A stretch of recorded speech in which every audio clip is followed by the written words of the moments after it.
Dear friends, welcome to the next lecture, lecture 5, in the topic of mechanical drives. In the topics, we discussed about different drives, that is belt drive, rope drive. In previous lecture, we also discussed two different arrangements of the belt, that is open belt drive and cross belt drive. Now, in this lecture, we will understand the action of belts on pulley. What happens when the power is transmitted with help of belt and pulley action? Consider this diagram.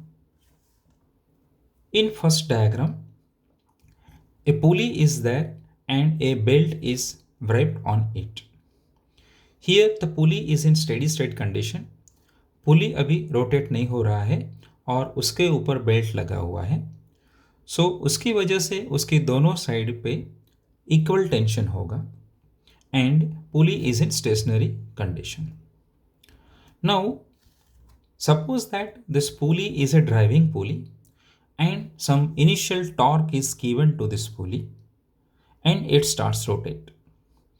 So because of that torque there will be some peripheral force, that is, let us say F. If the belt is restricted, then what will happen?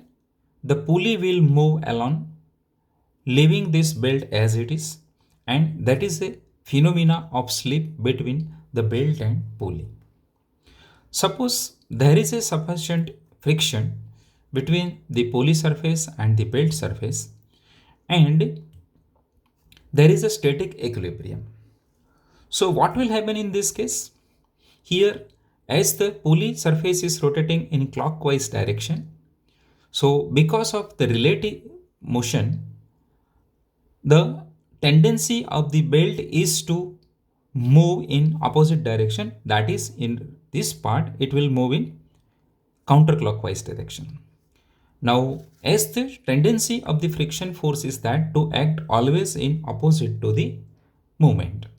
So as the pulley surface is moving in clockwise direction, the friction force on pulley will act in the anti-clockwise direction, opposite to the movement of the surface of the pulley.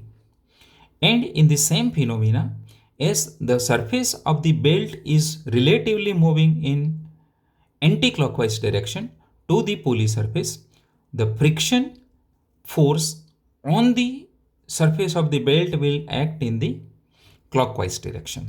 So the friction force acting on the belt is in this direction as shown in this figure.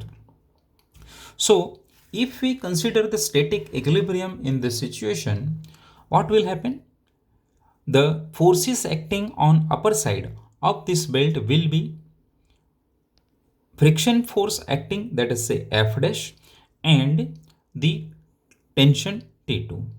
And because of this, the tension T1 on the other side of the belt will be increased. So if we write the static equilibrium, that will be equal to this T2 plus the friction force on belt F dash will be equal to T1.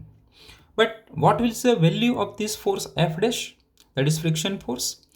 As it is a static equilibrium of the friction force and we are considering that there is no slip between the surface of the pulley and belt, so the friction force F dash will be equal to this tangential force F.